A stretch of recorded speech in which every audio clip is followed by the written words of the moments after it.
There's a saint for everything, right? Pretty much. Isn't there something else that there's a something for something? I don't know what you just said, but there's a lover for everyone. There's something for something. There's someone for something. Someone for everyone. Anyway, okay.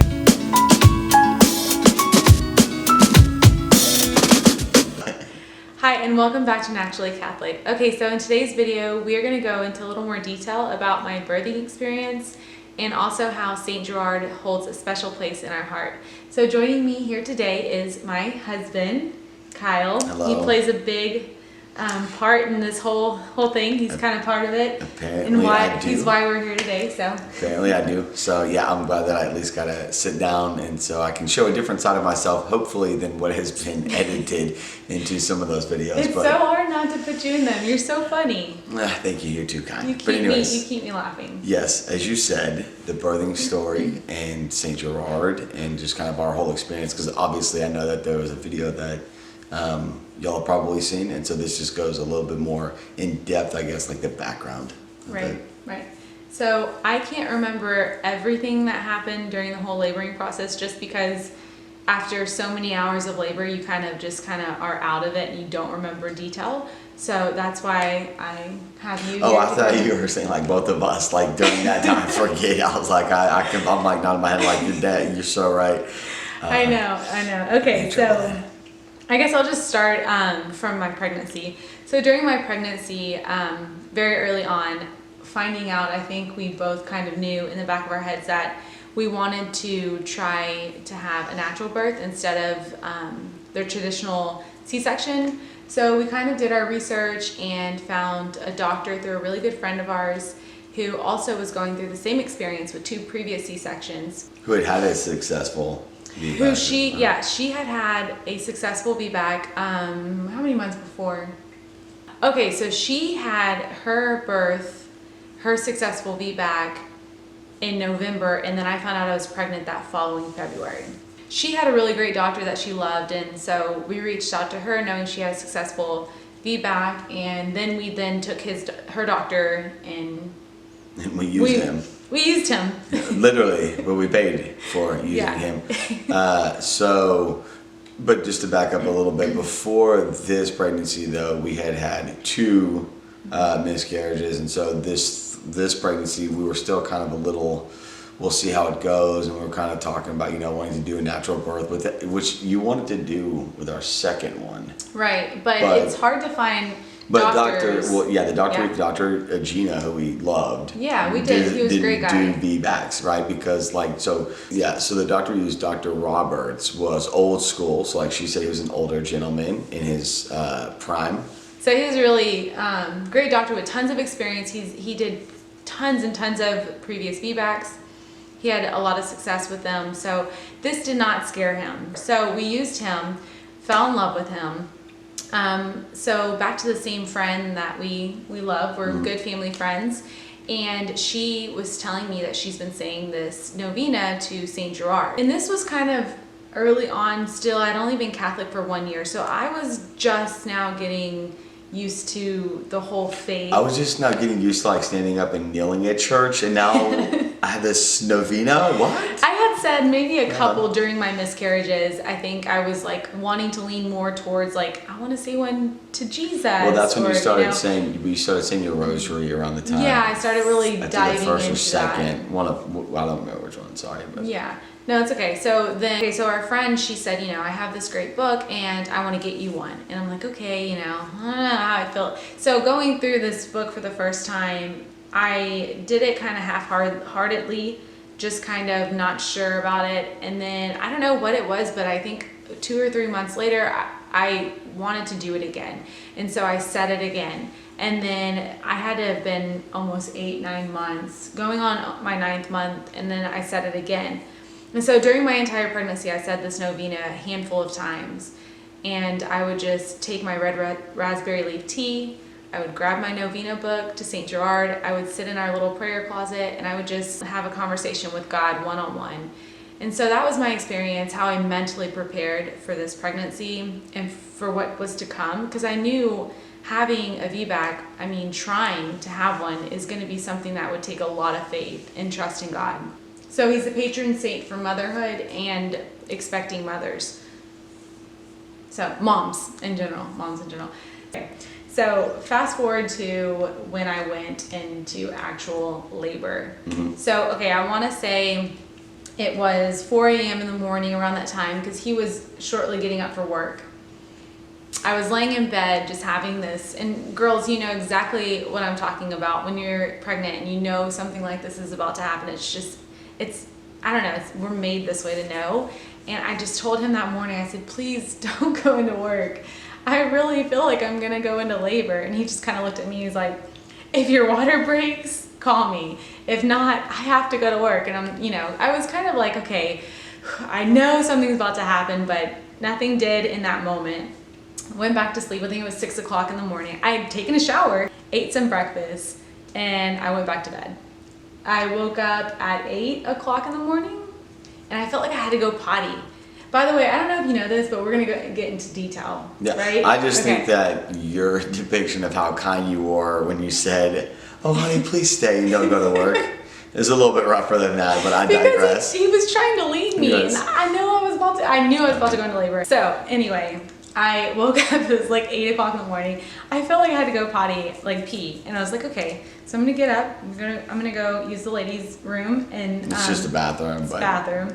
So I went to the restroom, and halfway into the restroom, I'm like, oh, I think I'm about to pee on myself. I was running to the toilet, and then all of a sudden I started, my amniotic fluid was just leaking out of me. So I remember standing in my bathtub with my water breaking, and I call him. And she said her amniotic fluid is leaking, and I was like, is that bad? So I said, all right, I'll get in the car and I'm gonna head that way. No. So he answered the phone and said, is your water breaking? And I go, Right actually, yeah, it is. And so what did you Yep. say after that? I don't remember. I just said, all right, I'm getting in the truck. So now he's like trying to hurry home because he's like, oh my gosh, her water broke. Like out of all the things, like how I went into labor. Well, this was our first natural delivery too. Right. So like we just didn't, this is all new. We This had is two really kids, but it was first-time like, parents it's in like this the first time scenario. experiencing this. Right. So it was all new, and it was exciting though. It was kind of cool. It was a little to have your nerve-wracking. well, maybe for you, but for me, I think I was just so ready to experience this, and my faith had been building up inside of me, and I was like, okay, God, I'm ready. I'm a little nervous, but I'm ready. I got to the hospital. They checked me. Nothing was going on besides my water breaking. They confirmed that it did. So we got into our room, and it was about noon. So 4 hours had gone by since I had, since my water had broken. They started me on Pitocin around 2 o'clock, right? Mm-hmm. And things started really picking up after that. Maybe an hour after the Pitocin, I just remember my contractions were about 3 to 4 minutes apart, and they were pretty intense. They started getting intense. And I would say they started around 2, and they were intense like that until around 2 a.m. So a full 12 hours. But between all of that, some pretty amazing things happened that I can remember before, like I was just out of it.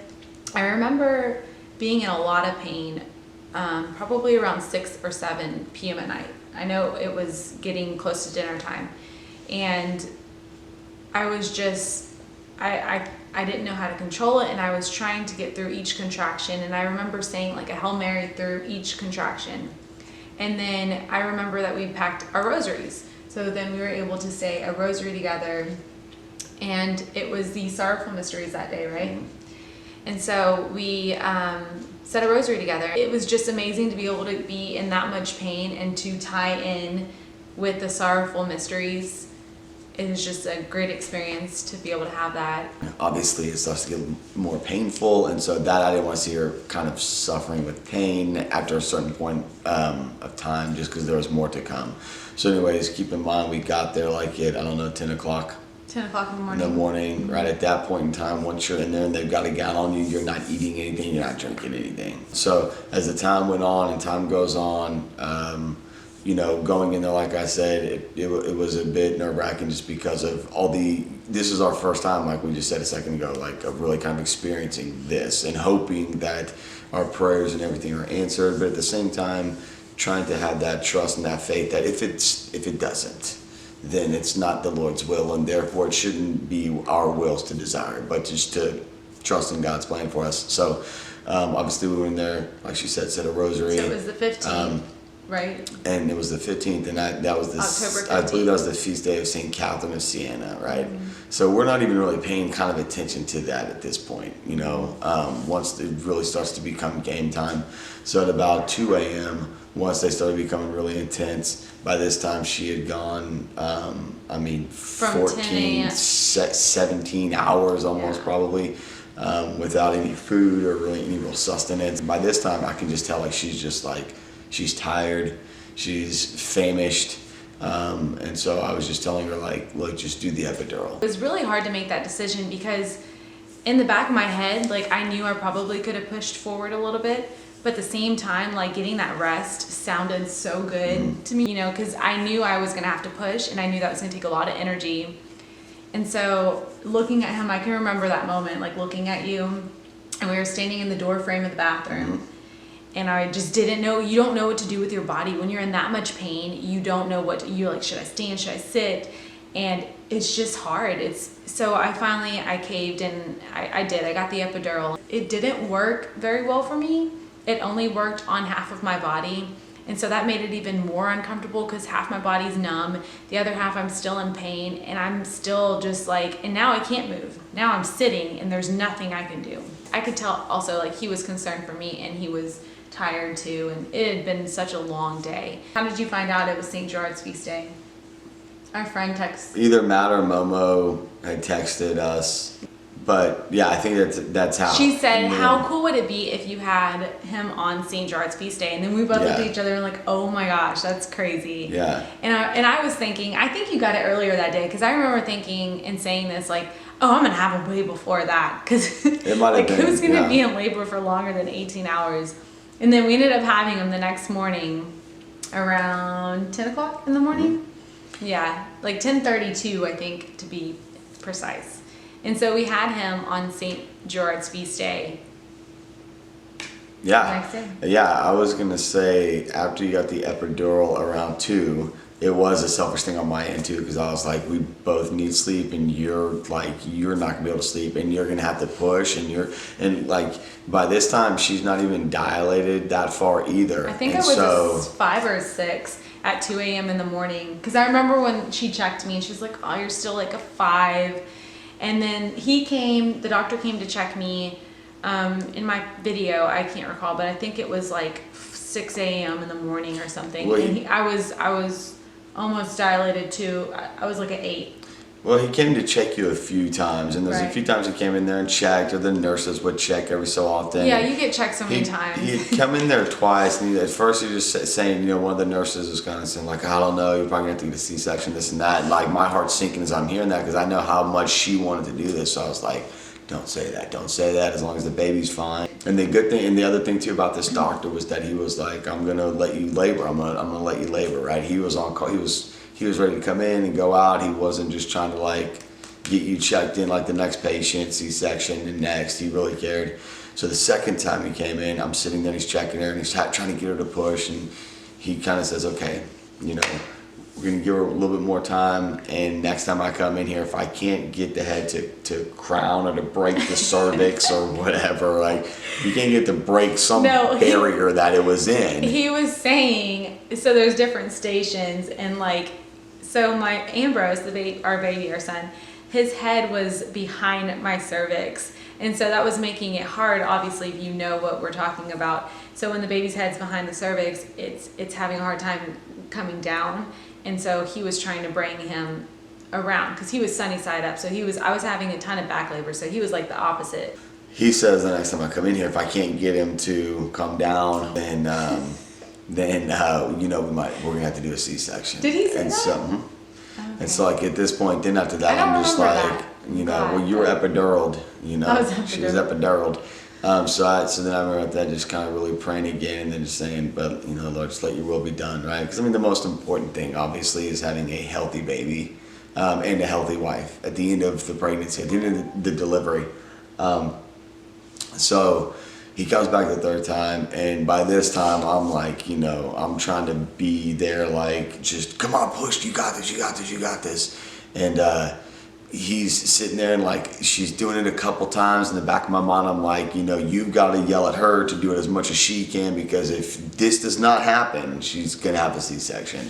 And then as I'm starting to think that maybe it's not gonna happen, all of a sudden he's like, okay, got the head, all right.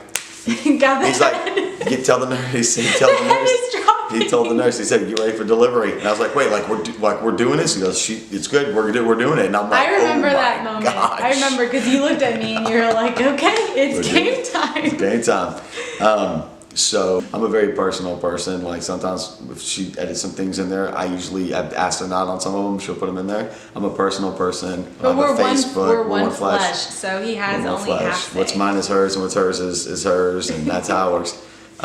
But so for me though, this was like the first child, or you know, that I got to see actually come down the canal and make its appearance into the world. And it was like, I mean, honestly, one of the most beautiful things I've ever seen.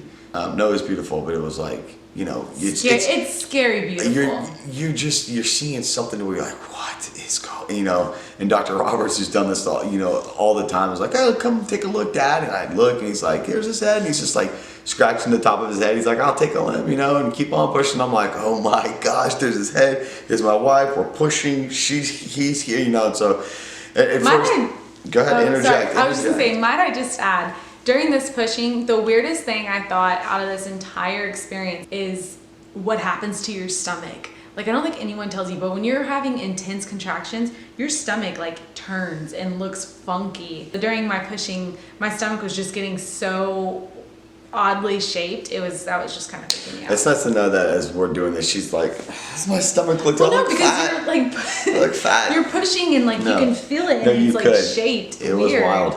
So as the baby comes out, Dr. Roberts, you know, grabs cords, spins him around. Here you go, mama. It was just an incredible experience, right? Of just like thanking God for the experience, and then seeing my wife and seeing the baby, and she's okay. And in the back of my mind, I'm like, this means we can have more without having to worry about, you know, the C-sections and stuff. But no, like the whole thing, and then the punctuation mark was like Ambrose Patrick being born on St. Gerard's feast day. So when we went down this path, right, of 2 previous miscarriages, now we're pregnant again. We're a little bit nervous. We find out we're having another son, which I already had the feeling we were. So going through that, having these really close friends that we've made, good Catholic friends who we just really enjoy, and this is the beauty of kind of those relationships, is that not only did we wouldn't have never experienced Momo go through the same exact thing, and then had that St. Gerard novena, but then also shared it, right? And then in that, going through it, and then he's born on St. George's feast day. It was one of those things of like, where you thank God that his will was such that it turned out like it did. Because it doesn't always. In the times when it doesn't turn out as blessed and as fortunate as we were, we cannot let that be something that makes us turn our back on God, on our faith. Right. We just have to trust, and so I'm just so thankful for that, and God has been so good to us. So like I said, I'm not a very personal person. I'm kind of private. Like, I like to be funny and goofy and in the confines of my own home, and I enjoy people's companies, but I'm still kind of a personal person when it comes to those things. And so me agreeing to sit down and share this story and kind of my side of the experience was to kind of hopefully, like, we're put here to be like the light on the hill, right? The salt of the earth. And so if her Vbac story and like the novena and having the saints pray with us, right? We don't pray to them. We pray to them in the sense that we're praying for them to pray for us, right? Because they're in heaven and they're with Jesus. They're and the God. cloud of witnesses. They're the cloud of witnesses. And they're closer to God than we are right now. Like, they're alive in heaven. Yeah, and so for that reason, and for sitting down, is to say that, like, anybody who watches this, right, even if it's one person who hears her story, or maybe a guy, if he watches this, it's like, dude, I'll give you some pointers. Your wife, hopefully, if not, then, you know, get married to the young lady. But she's going to go through something that is so incredible. It is so incredible. I told her she's my hero. Like, she's my hero after seeing this. And the reason why is because, like, I could never do, like, I couldn't be pregnant for 9 months, first off, right? I like beer too much. But no, seriously, the fact that women do that, right? And they're building, they're creating, they're sharing in the creation that God has so blessed them with, right? To have a baby. And so as men, man, you better be right next to your wife, right? You better be right next to her, trying to cater to her and help her, right? We are not perfect, and most of the time, dudes, we're lazy, right? We should all work on that. But when it comes like to go time, and you're there next to her bed, what your wife is doing is the most incredible thing beyond what you'll ever do. Yeah, I mean, look, going to work and providing is just what we do. That's not amazing. Amazing is growing a child and then pushing it out of your body and then, feeding it with your body. I mean, like, it's incredible. Yeah. Perfect husband award. So I wouldn't go that far. Thank you. Should we kiss? Should we kiss? So, all that being said, thank you so much. And I hope that, like you said, I hope this inspires someone. That's the whole point of this channel, is just to be an inspiration to other young Catholic moms and other young Catholic families. That's my whole goal here. Plant seeds and let the Holy Spirit do the rest. Right. So if you like this video, I hope you subscribe to my channel, and I hope you guys have a great day and be blessed. We love you guys. Say your rosaries. Say your rosaries.